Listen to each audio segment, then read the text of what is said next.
Hello guys, meron na naman tayong ulam for today's video.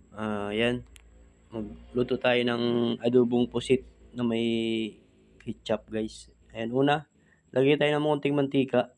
Gisa tayo ng sibuyas, saka yung mga sili guys. Igisa nyo para maanghang siya.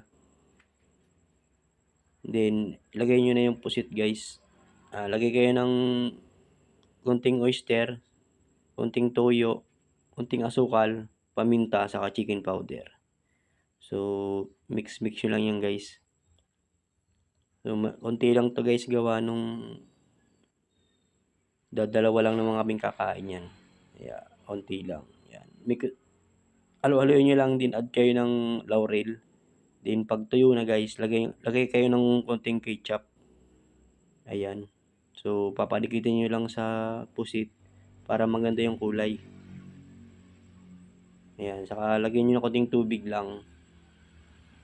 Huwag mo masyadong patagalin yung pusit sa apoy para hindi siya tumigas. Siguro mga 2 minutes lang guys na tuloy-tuloy yung apoy sa kawali hanggang sa lumambot siya.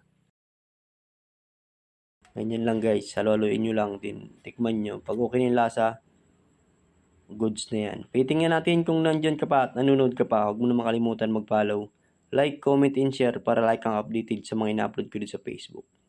Ayan guys, luto na yung pusit. Kain na na.